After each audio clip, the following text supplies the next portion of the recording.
नमस्कार दोस्तों, स्वागत है आपका आपके अपने online educational platform VM classes में। इस तरह के वीडियोस बनाए हुए बहुत दिन हो गए, लेकिन हम फिर से हाजिर हो चुके हैं और आज हम हाजिर हुए हैं रीट 2022 के महा उत्सव को लेकर। इसमें कुछ सभी सब्जेक्ट की हम बात करेंगे, लेकिन आज बात करते हैं हम रीट 2022 प्रथम खंड, और वो है आपके साइकोलॉजी का। रीट में अगर बात की जाए तो लेवल फर्स्ट और लेवल सेकंड का एक ही पाठ्यक्रम, तो इसमें हम लेवल 2 और लेवल सेकंड दोनों की बात करेंगे। पेपर का नाम पहले क्या था? बाल विकास एवं शिक्षा शास्त्र, अब है बाल विकास एवं शिक्षण विधियाँ। तो इसके हम पाठ्यक्रम की बात करेंगे आज कि इसमें किस तरह के टॉपिक कितने नंबर से कैसे क्या पूछे जाते हैं। तो रीट 2022 अगर हम इस पेपर की बात करें तो जो पेपर होगा ये आपके खंड 1 में होगा, साइकोलॉजी का, मनोविज्ञान का। ठीक है, तो वैसे इस तरह की वीडियोस आपको यूट्यूब पर सैकड़ों मिल जाएंगे, हजारों मिल जाएंगे, मैं तो बोलता हूँ। लेकिन हम एक नॉर्मल छात्र की तरह इस वीडियो में पढ़ेंगे, क्योंकि मैं एक ही छात्र हूँ। तो इसमें हम साइकोलॉजी के पाठ्यक्रम की बात करेंगे रीट 2022 को लेकर। तो देखिए, रीट पाठ्यक्रम बाल विकास एवं शिक्षण विधियाँ, राजस्थान अध्यापक पात्रता परीक्षा रीट आप जानते ही हो। खंड 1 में आपका ये साइकोलॉजी के प्रश्न पूछे जाएंगे। खंड 1 में 5 खंड आएंगे, जिसमें से पहला खंड आपके साइकोलॉजी का आएगा। ठीक है ना, इसीलिए खंड 1 में आएगा। पेपर का नाम पहले क्या था, पहले बता चुका हूँ कि बाल विकास एवं शिक्षा शास्त्र पहले था, अब है बाल विकास एवं शिक्षण विधियाँ। लेवल प्रथम आप जानते हो कि कक्षा 1 से 5 तक के लिए है, और लेवल 2 यानी रीट लेवल 2 कक्षा 6 से 8 तक के हैं। कुल इसमें जो यूनिट आएगी दोस्तों वो 5 आएगी। 5 यूनिटों में ये पेपर आपका विभक्त होगा। एक अगर यूनिट की बात की जाए तो 6 अंक के क्वेश्चन पूछे जाएंगे। ठीक है, और कुल प्रश्न होंगे 30, कुल अंक होंगे 30, और एक प्रश्न जो होगा वो 1 नंबर का होगा। बात है समझ में आ गई। बाल विकास एवं शिक्षण विद्या, इसके पाठ्यक्रम की बात करते हैं। लेवल फर्स्ट और लेवल सेकंड मान लो, आप रीट मान लो। ठीक है, तो देखिए, रीट साइकोलॉजी यानी मनोविज्ञान में मैंने आपकी बताया कि 5 यूनिट होगी, जिसमें अगर हम यूनिट फर्स्ट की बात करें तो उसमें आपके फर्स्ट यूनिट जो आएगी वो बाल विकास से संबंधित आएगी। दोस्तों, बाल विकास चाइल्ड डेवलपमेंट बहुत ही प्यारा टॉपिक है। तो आपको बाल विकास से संबंधित टॉपिक पढ़ने हैं, और बाल विकास से संबंधित, जैसे मनोविज्ञान बहुत बड़ा है, मनोविज्ञान का जो अतीत है वो बहुत बड़ा है। तो मनोविज्ञान में आपको शिक्षा मनोविज्ञान अलग है, विकासात्मक अलग है। तो आपको अलग अलग में नहीं पढ़ना। तो आपको शिक्षा मनोविज्ञान के बारे में नहीं पढ़ना, आपको विकासात्मक नहीं, उनके फिर मतलब उसका अतीत बहुत लंबा है, तो उसमें आपको बाल विकास ही पढ़ना है। यानी आपको गर्भावस्था से लेकर किशोरावस्था तक, यानी 18 साल तक की जो उम्र होती है उसमें जो जितने भी विकास उसके बारे में ही पढ़ना है। गर्भावस्था से लेकर किशोरावस्था तक ही पढ़नी है। अब बाल विकास के बारे में क्या पढ़ना वो आपको बता दे। देखिए, बाल विकास आपकी यूनिट फर्स्ट आपकी आएगी बाल विकास की। ठीक है, तो इसमें देखिए, वृद्धि एवं विकास की संकल्पना, बाल विकास की बात कर रहे हैं। इसमें वृद्धि एवं विकास की संकल्पना, इसकी परिभाषा है, जितने भी कंसेप्ट है वो सारे आपको इसमें पढ़ने पड़ेंगे। फर्स्ट पॉइंट पे। दूसरे में है विकास के आयाम एवं सिद्धांत। विकास के कौन कौन से आयाम है, बहुत सारे आयाम है, वो सारे आपको पढ़ने हैं। और सिद्धांत, विकास के, बाल विकास के सिद्धांत पढ़ने हैं आपको। विकास को प्रभावित करने वाले जितने भी कारक है उन सब की आपको जानकारी होनी चाहिए। और विशेषकर परिवार और विद्यालय के संदर्भ में आपको जो प्रभावित करने वाला कारक है वो आपको विद्यालय के और परिवार के संदर्भ में आपको पढ़ने हैं, बाल विकास को प्रभावित करने वाले कारक। ठीक है, बाल विकास में चौथा जो पॉइंट होगा आपको अधिगम से उनका संबंध। ठीक है, अधिगम एक वैसे तो एक बहुत बड़ा अलग से टॉपिक होता है, अधिगम से उनका संबंध। तो आपको अधिगम से संबंधित आपको उनका संबंध, यानी बाल विकास से अधिगम का क्या संबंध है, ये आपको इसमें पढ़ना है। ठीक है ना। और उसके बाद आपको वंशानुक्रम एवं वातावरण की भूमिका, यानी बाल विकास में वंशानुक्रम और वातावरण की भूमिका क्या होती है, इसमें योगदान कितना होता है, यह आपको पढ़ना है। यानी कि वंशानुक्रम एवं वातावरण की भूमिका आपको पढ़नी है। ठीक है, तो इस तरह के टॉपिक आपको यूनिट फर्स्ट में बाल विकास से संबंधित हो जाएगा। ठीक है, अगला आपकी यूनिट होगी दूसरी यूनिट। तो इसमें आपको क्या पढ़ना है ये आपको बता दीजिए। ठीक है, अब तो दूसरी यूनिट में आपको बाल विकास में मतलब जो आपका पेपर है साइकोलॉजी का, उसके दूसरी यूनिट में आपको पढ़ना है व्यक्तिगत विविधताएं, यानी अलग अलग व्यक्ति की अलग अलग प्रकार की होती है उसके बारे में पढ़ना। अब व्यक्तिगत विभिन्नताएं का अर्थ क्या होता है वो आपको जानकारी चाहिए। ये कितने प्रकार के होते हैं यानी उसका प्रकार के बारे में जानकारी आपको होनी चाहिए। एवं प्रभावित करने वाले कारक, यानी व्यक्तिगत विभिन्नताएं जो हैं यानी व्यक्ति को कौन कौन प्रभावित करते हैं उन सभी के कारण की जानकारी आपको होनी चाहिए। यूनिट 2 में आपको क्या पढ़ना है, व्यक्तिगत विभिन्नताएं पढ़नी है। और व्यक्तिगत विभिन्नताएं तो आपका हेडिंग है, ये एक टॉपिक है आपका। इसमें आपको पढ़ना क्या है, अर्थ, प्रकार एवं प्रभावित करने वाले कारक। यह आपको रीट का जो पेपर होगा साइकोलॉजी खंड 1 उसकी यूनिट 2 में पढ़ना है। फर्स्ट में क्या पढ़ना है, बाल विकास, उसके अर्थ, सिद्धांत, आयाम सारे आपको बता दिए, वो आपको यूनिट 1 में पढ़ना है। ठीक है, दूसरी यूनिट में जाते हैं। जैसे 5 यूनिटें हैं, दूसरी यूनिट में जाते हैं तो व्यक्तिगत विभिन्नताएं आपको पढ़ना है। ठीक है, उसके बाद अगर हम देखिए आप साइकोलॉजी को आप क्रमबद्ध तरीके से पढ़ेंगे तो अच्छा रहेगा। यानी फर्स्ट यूनिट 5 यूनिट है तो फर्स्ट यूनिट में क्या है, सेकंड यूनिट में क्या है, थर्ड में क्या है, फोर्थ में क्या है, 5 में क्या है। ठीक, इस तरह के दूसरी यूनिट में आपके व्यक्तिगत विभिन्नताएं हैं तो इसमें आपको ये पढ़ना पड़ेगा। व्यक्तिगत विभिन्नताएं, इसके अर्थ, प्रकार। उसके बाद अगला टॉपिक है आपका यूनिट 2 ही है। देखिए यूनिट 3 नहीं है, यूनिट 2 ही है। यूनिट 2 में है व्यक्तित्व। पहला था व्यक्तिगत विभिन्नताएं, अगला टॉपिक कौन सा आपकी व्यक्तित्व। अब व्यक्तित्व की संकल्पना यानी कि वो क्या होती है, उसकी परिभाषा है, उसका अर्थ, उसका मतलब, जितने भी डेफिनेशन है वो आपको व्यक्तित्व की संकल्पना पढ़ना पड़ेगा। व्यक्तित्व के प्रकार कौन कौन से हैं, व्यक्तित्व को प्रभावित करने वाले कारक यानी उन सभी कारकों के बारे में आपको जानकारी होनी चाहिए। तीसरे टॉपिक है व्यक्तित्व का, यानी यूनिट 2 का दूसरा पॉइंट है व्यक्तित्व। और व्यक्तित्व में भी तीसरा पॉइंट है व्यक्तित्व को प्रभावित करने वाले कारक। व्यक्तित्व का मापन, यानी कौन कौन से मापन इससे संभव है, कैसे हम मापन कर सकते हैं व्यक्तित्व का। यानी व्यक्तित्व कैसे पर्सनालिटी, वही तो व्यक्तित्व, यानी इसकी संकल्पना क्या है, व्यक्तित्व पर्सनालिटी क्या है, व्हाट इज पर्सनालिटी, व्यक्तित्व क्या है, उसकी परिभाषा आपको देनी होगी। कौन से किस मनोवैज्ञानिक ने कौन सी भाषा दी, वो सारे आपके इसमें आ जाते हैं। ठीक है, उसके बाद है प्रकार, कितने प्रकार के व्यक्तित्व होते हैं, अलग अलग प्रकार के होते हैं सबके। व्यक्तित्व को प्रभावित करने वाले कारक कौन कौन से हैं, व्यक्तित्व के मापन, ये 4 प्रकार आपको व्यक्तित्व के बारे में पढ़ने होंगे। ठीक है, उसके बाद यूनिट 2 ही है। देखिए यूनिट 2 ही है, लेकिन यूनिट 2 में आपके पॉइंट अलग अलग है। उसके बाद पहले तो व्यक्तिगत विभिन्नता है, ठीक है, और उसके बाद हो गए व्यक्तित्व, और तीसरा है आपकी बुद्धि। ठीक है, ये 3 टॉपिक है, मतलब 3 या 4-5 टॉपिक है आपके यूनिट 2 में। यूनिट 2 ही चल रही है। यूनिट 1 में तो आपके एक टॉपिक है बाल विकास, बहुत बड़ा टॉपिक है, ठीक है ना, वो भी बहुत बड़ा ही टॉपिक है। उसके बाद यूनिट 2 आती है तो उस यूनिट 2 में वापस तीसरा पॉइंट है आपकी बुद्धि। तो बुद्धि के बारे में आपको पढ़ना, तो बुद्धि की संकल्पना, बुद्धि की संकल्पना, उसके अर्थ किससे कहते हैं, परिभाषाएं किसने दी, किस मनोवैज्ञानिक कौन सी भाषा बुद्धि की संकल्पना दी, किसने बुद्धि को क्या माना है, सारी डेफिनेशन परिभाषाएं आपको बुद्धि यानी संकल्पना में बनना होगा।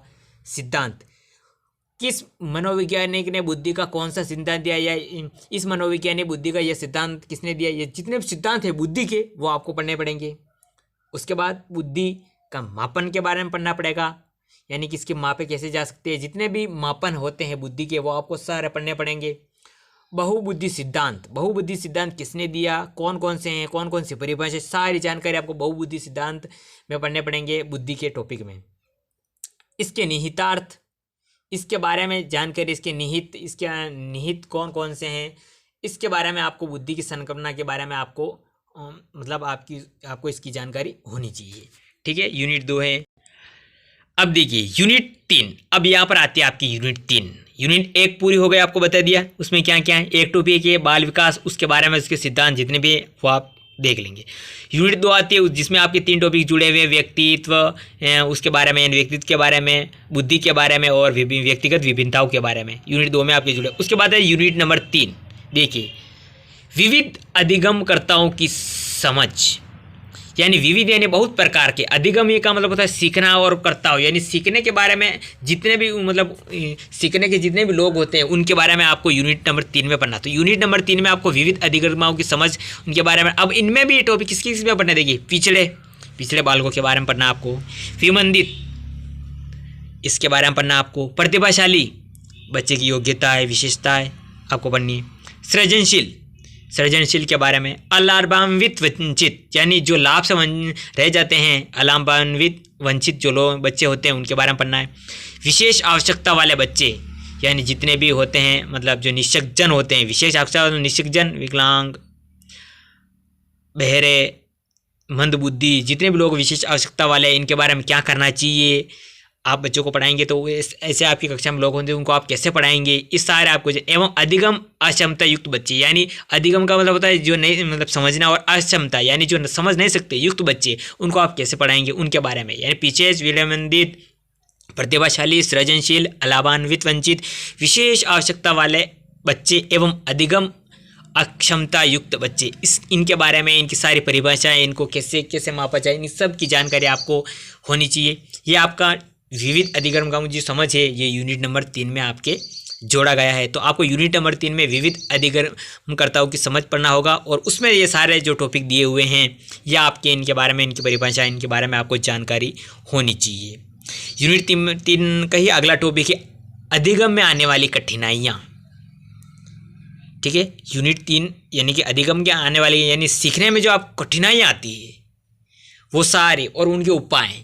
अधिगम में आने वाली कठिनाई टॉपिक का जरूर नाम है, लेकिन ये आप उनके उपाय भी बताने होंगे। उसके बाद अगला आपके टॉपिक है यूनिट नंबर 3 ही है आपके, ये है समायोजन।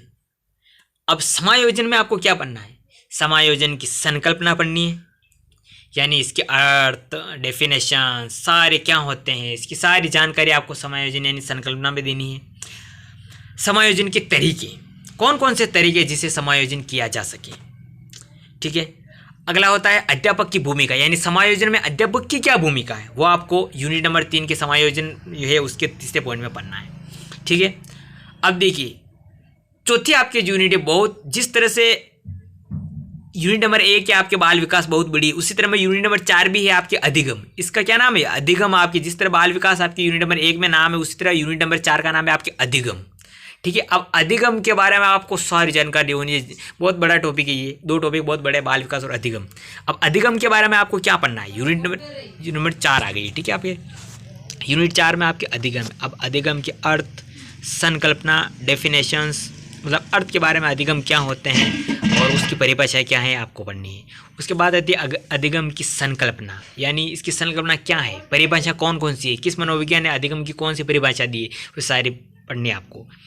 प्रभावित करने वाले कारण, अधिगम को कौन कौन प्रभावित करता है, वंशानुक्रम, वातावरण, जितने भी है सामाजिक, सांस्कृतिक, जितने भी मतलब होते हैं ये प्रभावित करने वाले कारक होते हैं, ये किस तरह से अधिगम को प्रभावित करते हैं। अधिगम का मतलब होता है सीखना, लर्निंग।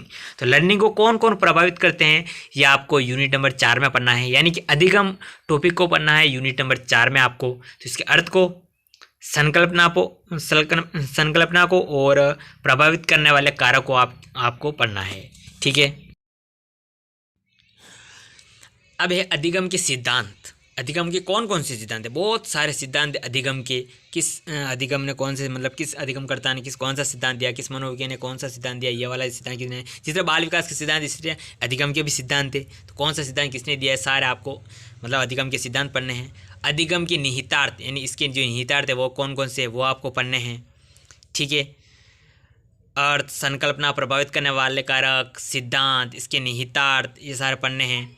उसके बाद बच्चे सीखते कैसे हैं, सब अधिगम ही चल रहा है, यूनिट 4 ही चल रही है, और यूनिट 4 में भी आपका अधिगम है। पूरी जो यूनिट नंबर 4 है वो आपकी सारे अधिगम की है। ठीक है, तो उसके बच्चे सीखते कैसे हैं। अगला है अधिगम की प्रक्रियाएं कौन कौन सी है। ठीक है, चिंतन, उसके बाद कल्पना, उसके बाद तर्क, उसके बाद अभिप्रेरणा और इसके निहितार्थ। यह आपको यूनिट नंबर 4 में ही पढ़ना है, सारी अधिगम की टॉपिक है। तो बच्चे सीखते कैसे हैं, अधिगम की प्रक्रियाएं, चिंतन, कल्पना, तर्क, अभिप्रेरणा और इसके निहितार्थ, ये सारे आपको पढ़ने हैं इसमें। अब देखिए, अब आती है आपके यूनिट नंबर 5। यूनिट नंबर जो 5 है वो आपकी अंतिम यूनिट है, रीट साइकोलॉजी यानी मनोविज्ञान की जो पेपर आपके जो पेपर होगा खंड 1 का, उसकी 5 यूनिट में जो आपका मतलब पेपर है वो विभक्त होगा। तो यूनिट नंबर 5 है आपकी अंतिम इकाई की है। तो इसमें भी आपको क्या पढ़ना है, यूनिट नंबर 5 लास्ट यूनिट है आपके। तो इसमें आपको शिक्षण अधिगम की प्रक्रिया पढ़नी है। शिक्षण अधिगम यानी जो सीखने की जो प्रक्रिया है, सीखने की शिक्षण में जो सिखाया जाता है बच्चों को, वो पढ़ना आपको। राष्ट्रीय मतलब पाठ्यचर्या रूपरेखा 2005 के संदर्भ में, यानी बच्चों को किस तरह पढ़ाया है उसके कानून जितने भी है आपको यूनिट 5 में आपको पढ़नी पड़ेगी। शिक्षण अधिगम की व्यू रचना एवं विधियाँ, यानी अधिगम की कौन कौन सी विधियाँ हैं वो आपको पढ़नी पड़ेगी यूनिट नंबर 5 में, ठीक है। NCF 2005 के बारे में आपको इस टॉपिक में पढ़ना है यूनिट नंबर 5 में, ठीक है। उसके बाद आकलन, इसके बारे में आपको जानकारी होनी चाहिए। क्या होता है आकलन के बारे में जानकारी, मापन के बारे में जानकारी, मूल्यांकन क्या होता है, उसका अर्थ और उद्देश्य, मूल्यांकन क्या होता है उसकी परिभाषा है, डेफिनेशन और उसके उद्देश्य आपको होने चाहिए। आकलन, मापन, मूल्यांकन करने में उद्देश्य। सतत एवं समग्र मूल्यांकन, CC जिसे आप लोग कहते हो या हम जो जिसे कहते हैं। उसके बाद उपलब्धि परीक्षण का निर्माण कैसे किया जाता है, आपको इसके बारे में जानकारी होनी चाहिए। अगला टॉपिक सीखने के प्रतिफल, सीखने के क्या क्या प्रतिफल होते हैं आपको देखने हैं, ठीक है। उसके बाद है क्रियात्मक अनुसंधान। जब आप पढ़ेंगे तो बहुत ही लेंदी तो नहीं कह सकते हैं रीड के हिसाब से, लेकिन ठीक है। उसके बाद यूनिट नंबर 5 चल रही है दोस्तों, ठीक है। और उसके बाद हैं RT एक्ट 2009। वैसे आप इस टॉपिक से बहुत भली भांति जानते हैं, लेकिन आपको रीड के हिसाब से कुछ अलग ही टॉपिक हिसाब से आपको पढ़ना होगा। यूनिट नंबर 5 है, लास्ट यूनिट है, शिक्षा का अधिकार अधिनियम 2009, अध्यापकों की भूमिका एवं दायित्व। इसमें आपको क्या पढ़ना है, शिक्षा का अधिकार अधिनियम 2009 की सामान्य जानकारी लेने के बाद आपको अध्यापकों की भूमिका, खास तौर से अध्यापकों की क्या भूमिका है इसमें और उसके दायित्व, ठीक है। शिक्षा का अधिकार अधिनियम 2009, अध्यापकों की भूमिका एवं दायित्व। तो इस तरह से आपका जो साइकोलॉजी का पेपर है वो 5 इकाइयों में विभक्त होगा। 5 ही इकाइयों की जानकारी हमने इसमें ले ली है, ठीक है ना। तो हमने इस वीडियो में रीट लेवल 1 हो या लेवल 2 के जो साइकोलॉजी बाल विकास का जो पेपर होता है, बाल विकास शिक्षण विधियाँ मनोविज्ञान का, जो उसके सिलेबस के बारे में जानकारी की, यानी किस टॉपिक से कैसे क्या प्रश्न आते हैं, यानी कौन कौन से प्रश्न साइकोलॉजी के कौन कौन से टॉपिक हमारे रीट में हैं। तो ये आपने देख लिया। तो अब हम अगले वीडियो में यूनिट वाइज पढ़ेंगे। यूनिट 1 में कौन से बाल विकास है, तो बाल विकास अगले वीडियो में हम साइकोलॉजी के बारे में पढ़ेंगे। तो हालांकि जो बाल विकास शिक्षण विद्या का जो पेपर है बहुत ही लेंदी टॉपिक है, सारे अधिगम और बाल विकास दोनों ज़्यादा मतलब लेंदी है। फिर भी हम देखेंगे और अगले वीडियो में हम बाल विकास से शुरू करेंगे। आज इस वीडियो में हमने बाल विकास और शिक्षा शास्त्र के मतलब शिक्षण विधियों के सिलेबस की पाठ्य चर्चा की रणनीति के बारे में बात की। तो कैसा लगा वीडियो आप कमेंट करके ज़रूर बताइए, और अगले वीडियो में हम अगली टॉपिक की बात करेंगे। Thank for watching video.